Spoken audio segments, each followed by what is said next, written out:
Ukraine पर हमले के असरात आलमी मईशत पर बढ़ने लगे हैं। आलमी मंडी में खाम तेल की कीमतों में इजाफा हुआ है। खाम तेल की कीमत $110 से तजावुज कर गई है। ब्रेंट तेल दौरान ट्रेडिंग $111 फी बैरल की सतह अबूर कर गया है। WTI की कीमत 5% इजाफे के बाद $109 फी बैरल से ऊपर हो गई है। अमरीकी और यूरोपीय मंडियों में मंदी का रुझान रहा। शंघाई और हांगकांग स्टॉक एक्सचेंजेस में भी 1% की गिरावट देखी गई। नुमाइंदा जियो न्यूज़ अली इमरान सैयद इस वक्त हमारे साथ मौजूद हैं। अली, मौजूदा सतह पर अगर कीमतें रहती हैं तो पाकिस्तान के तेल इंपोर्ट बिल पर कितना असर पड़ेगा इसका? जी, तेल इंपोर्ट बिल और फिर कीमतें कितनी हर सूरत ट्रांसफर करनी होंगी अवाम पर, ये दोनों चीजें बहुत अहम है। तकरीबन 30% कीमतें बढ़ने का इम्कान हो सकता है अगर हुकूमत अपने टैक्सेस कम नहीं करती और 30% का मतलब 150 पे अगर लगाएं तो ये ठीक ठाक फी लीटर अमाउंट बनेगा जो कि पाकिस्तानियों पे पड़ने का खदशा है अगर कीमतें यहाँ पे रहती हैं। और दूसरे जो इंपोर्ट बिल है ये हमारा $18 बिलियन के करीब होता था। ये जो कीमतें गई हैं इसके बाद 26 से 28 बिलियन डॉलर होने का इम्कान है। ये तकरीबन 8 बिलियन के करीब बनता है जो कि एडिशनल हमें खर्च करना होगा। और जो IMF अली, जो रिलीफ पैकेज का ऐलान किया गया वज़ीर आज़म इमरान खान की जानिब से कि तेल और गैस की कीमतों में इजाफा नहीं किया जाएगा अगले बजट तक, तो इतने वसाइल हैं कि इस रिलीफ पैकेज को बरकरार रखा जा सके? जी देखिए, हमारे मुल्क में तो जो छुरी लगती है, जो कट लगता है वो डेवलपमेंट बजट पे ही लगता है। बाकी जो बड़े हेड्स हैं उनकी तरफ नहीं सोचा जाता। तो फिर होगा यही कि जो डेवलपमेंट बजट है उसके ऊपर बड़े कट्स लगेंगे और जो है क्योंकि हमारी जो टैक्स कलेक्शन है वो सस्टेन नहीं कर पाएगी इस सब्सिडी को। बहुत बहुत शुक्रिया अली इमरान हमें डिटेल्स प्रोवाइड करने के लिए।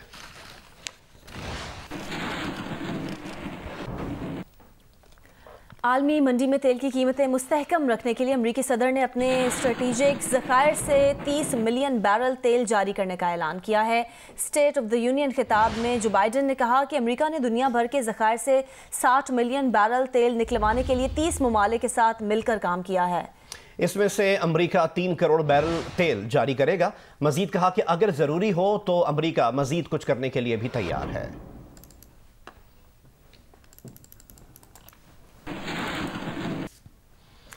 ओगरा ने गैस की औसत कीमत में 16.37% तक इजाफे की मंजूरी दे दी है। सुई नॉर्दर्न के लिए गैस कीमत में ₹94 और सुई सदर्न के लिए औसत कीमत में ₹50 फी MMBTU इजाफे की मंजूरी दी गई है। गैस औसत कीमत में इजाफे का इतलाक 1 जुलाई 2021 से होगा। गैस कीमत में इजाफे का इतलाक वफाकी हुकूमत से मंजूरी के बाद होगा।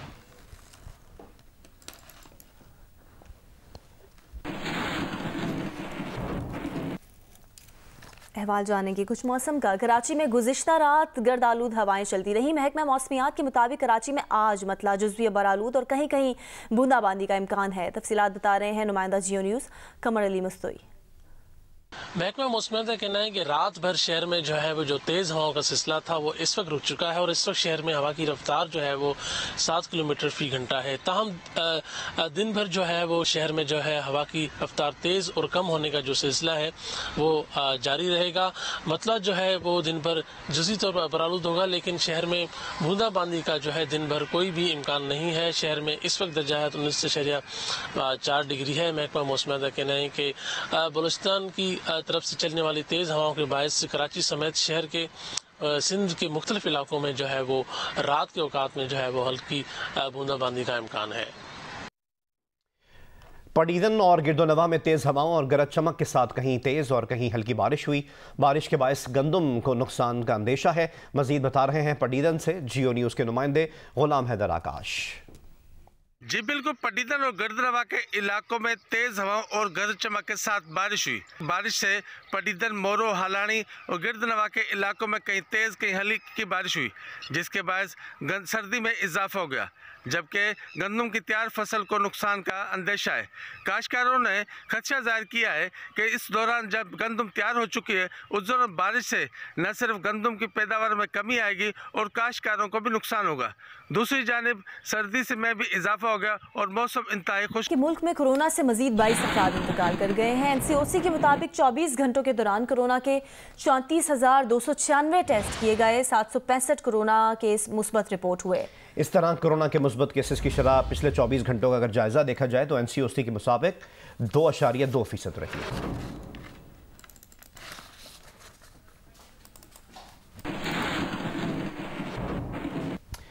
हमारा तुम्हारा दोस्ताना, बाकी सब फसाना। चौधरियों ने वजीर आजम को खुश कर दिया। इमरान खान से मुलाकात में चौधरी बरादरान ने कहा कि 14 साल बाद शहबाज शरीफ को हमारा ख्याल आया।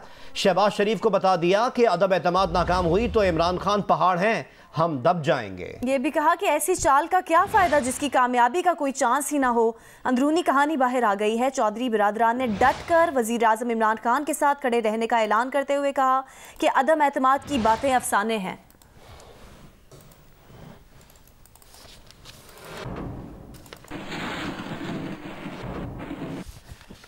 मुस्लिम लीग काफ के रहनुमा तारिक बशीर चीमा ने दावा किया है कि चौधरी बरादरान से वजीर आजम की मुलाकात में अदम एतमाद पर कोई बात नहीं हुई। वजीर आजम ने यह ज़रूर कहा कि ये सारे आजकल आपके पास आ रहे हैं, तो चौधरी साहब ने कहा कि आना सबका हक है, सियासतदान मिलते रहते हैं, रोज़ किसी को बताने की ज़रूरत नहीं कि हम आपके साथ खड़े हैं। तारिक बशीर चीमा का यह भी कहना था कि ये फवाद चौधरी बेहतर बता सकते हैं कि किसने उनके साथ मिलकर इलेक्शन लड़ना है। अगले इलेक्शन में अभी साल पड़ा है, इनको क्या जल्दी है कि साथ लड़ेंगे या अलग। अभी तो ये फैसला नहीं हुआ अदम एतमाद में हुकूमत के साथ ठहरना है या खिलाफ जाना है। अगर शहबाज शरीफ ने दावत दी है तो उनकी तरफ जाना अचंभे की बात नहीं।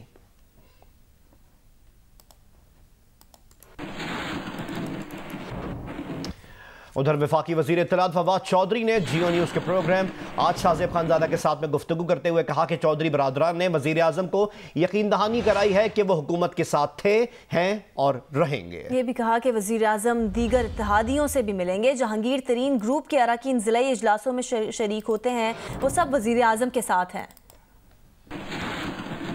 चौधरी बरादरान ने यकीन दहानी कराई है वजीर आजम को कि हम आपके साथ हैं और साथ ही रहेंगे, तरीक़े अदम में साथ नहीं देंगे। क्या दुरुस्त है? जी बिल्कुल, बड़ी अच्छी मुलाकात हुई। परवेज़ इलाही साहब ने भी और शुजात साहब ने बड़ी वाज़ेह अल्फाज में वज़ीर आज़म पाकिस्तान को इस बात की यकीन दहानी कराई कि वो इत्तेहादी थे और हैं और रहेंगे। आप लोगों ने कुछ अश्योरेंसेस कराई हैं, कोई और वजारत या कोई बेहतर वजारत या फिर वजारत आला? हमसे तो कुछ इस किस्म का मुतालबा किया भी नहीं गया और हम ये समझते हैं कि जो भी हमारी अरेंजमेंट है वो बड़ी अच्छी चल रही है, बड़ी मुनासिब चल रही है। और क्या वज़ीर आज़म ने फैसला किया बाकी इत्तेहादियों से भी मिलने का? जी बिल्कुल, उनसे भी मुलाकात होगी, BAP से भी होगी, MKM से भी होगी, पहले भी होती रहती हैं और अब फिर होगी। जहांगीर तरीन ग्रुप की तरफ से कैटेगोरिकल स्टेटमेंट नहीं आ रहा है, क्या उनकी तरफ से एतमाद है आपको कि वो आपके साथ रहेंगे? हमारी जो डिविजनल मीटिंग्स हुई हैं उनमें वो तमाम लोग शामिल थे और वो तमाम वज़ीर आज़म के साथ हैं। मुस्लिम लीग नून के रहनुमा एहसन इकबाल ने कहा है कि तहरीक अदम एतमाद के लिए इत्तेहादियों के अलावा भी हमें हिमायत हासिल है। तहरीक इंसाफ के 20 के लगभग अरकान मजबूत राब्तों में हैं। वुज़रा भी कहते हैं कि वो जान छुड़ाना चाहते हैं। इन ख्यालात का इजहार उन्होंने जियो न्यूज़ के प्रोग्राम आज शाहज़ेब खानज़ादा के साथ में गुफ्तगू में किया।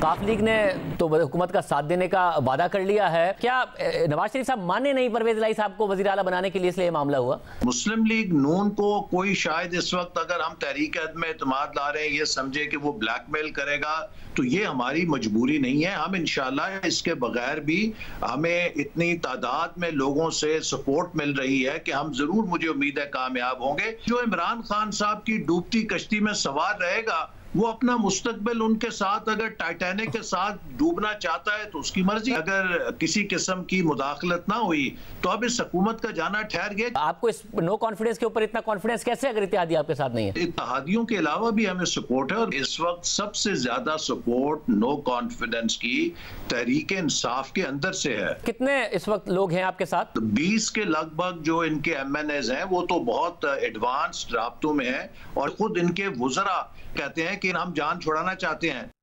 वायदे कोयटा और बलोचिस्तान के मुख्तलिफ इलाकों में मतला अबर आलूद और मौसम खुश्क है। तफसीलात बता रहे हैं जियो न्यूज़ के नुमाइंदे नदीम कौसर। वादी कोयटा समेत बलूचिस्तान के मुख्तलिफ इलाकों में बारिश बरसाने वाला सिस्टम गुज़श्ता रोज़ से दाखिल हो चुका है।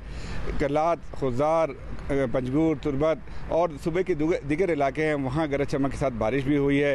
वादी कोयटा में अगरचे मौसम अबरालूद है और इस वक्त भी बादल छाए हुए हैं, ठंडी हवाएं चल रही हैं, जिसकी वजह से सर्दी की शिदत जो है वो बढ़ गई है। और जब सर्दी की शिदत बढ़ती है तो गैस के प्रेशर में कमी होती है। शहर के मुख्तलिफ इलाके हैं जहाँ इस वक्त भी सुई गैस का जो प्रेशर है वो काफ़ी कम है, जिसकी वजह से लोगों को मुश्किलात का सामना करना पड़ रहा है। महकमे मौसमियात का यही कहना है कि अगले 2 रोज़ तक सूबे के मुख्तलिफ इलाकों में बारिश और पहाड़ों पर बर्फबारी का इम्कान बताया जा रहा है। अस्तोर में कई रोज से जारी बर्फबारी का सिलसिला अब थम गया है। सतह समंदर से 10,000 फीट बुलंद सयाहती मुकाम रामा मेडोज खूबसूरत नज़ारे पेश कर रहा है। मजीद बताएंगे अस्तोर से नुमाइंदा जियो न्यूज़ रफ़ीउल्लाह खान आफरीदी। इस वक्त मैं मौजूद हूँ रामा मेडोज के अंदर, जो कि सतह समंदर से 10,000 फीट की बुलंदी पे नंगा पर्वत के दामन में मौजूद है। यहाँ पे गर्मियों में बहुत काफ़ी रश होता है। मुल्क भर के जो सियाह है बहुत बड़ी तादाद यहाँ पे मौजूद होती है। और इस वक्त जो है ये जो रामा मेडोज है चारों इतराफ में इस वक्त बर्फ़ ही बर्फ़, जबकि यहाँ पे घने जो जंगलात हैं, साथ में यहाँ पे जो ग्लेशियर हैं और यहाँ पे जो देखने की जो चीज़ें हैं ये इस वक्त भी दावत नज़ारा दे रही है। मुल्क भर के सियाहों को यहाँ पे आएँ, इस खूबसूरत मनाजिर से जो है वो लुत्फ़ उठा सकते हैं।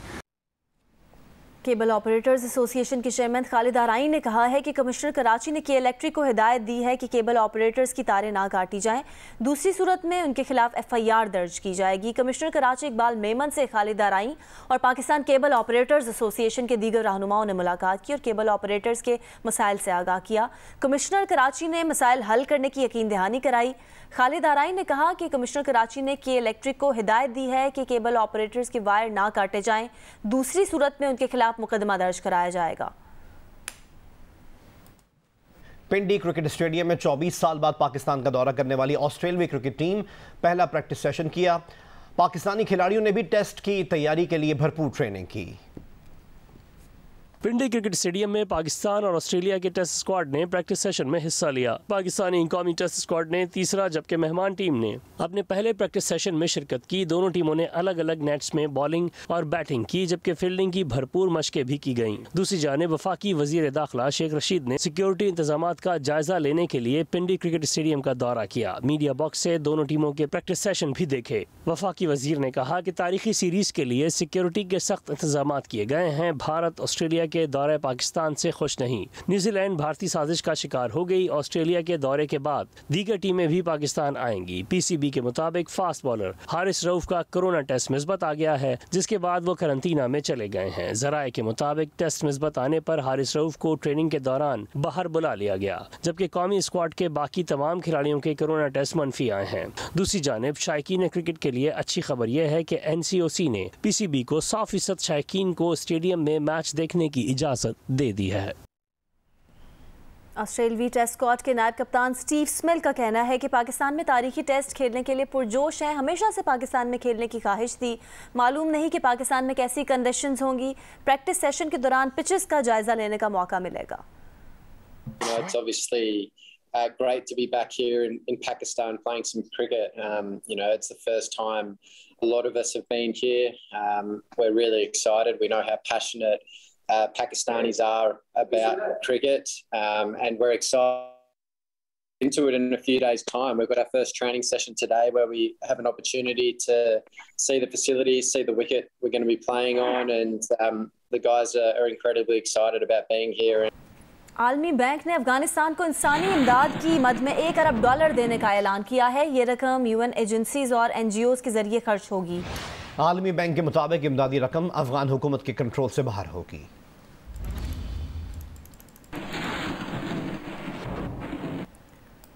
नाजरीन के पसंदीदा चैनल जियो टेलीविजन के शायकीन की दिलचस्पी के लिए पेश की जा रही है एंटरटेनमेंट की नई बहार। 7 स्काई एंटरटेनमेंट के बैनर तले शुरू होने वाली नई ड्रामा सीरियल बदजात देखिए आज से हर बुध और जुमेरात की रात 8 बजे। ड्रामा सीरियल बदजात की प्रमोशन से महसूस होते नाजरीन का अब खत्म होने को है इंतजार। सेवन स्काई एंटरटेनमेंट के बैनर तले मेगा सीरियल का यह नया सिलसिला शायकीन जियो की दिलचस्पी के लिए स्क्रीन पर आने को है तैयार। जब तक तुम दोनों को बर्बाद नहीं कर दूंगा ना, सुकून नहीं मिलेगा मुझे।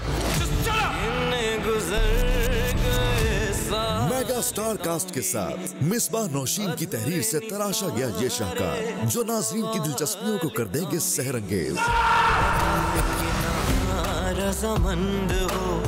सिराजुल हक की हिदायत में बेहतरीन नक्शबंदी और कहानी से इंसाफ करते हुए किरदार। मैं अकेली बर्बाद नहीं होंगी, ये सब मेरे साथ बर्बाद होंगी। कहानी की हसासियत की अक्कास वजी फारूकी की शायरी और खूबसूरत गायकी को टीम वजी फारूकी की कंपोजिशन में मोहब्बत को एहसास में पिरोकर बनाया है, संगीत को बेकरार। पता है कि ना रज़ामंद हो, मुझे तुम अभी भी पसंद हो।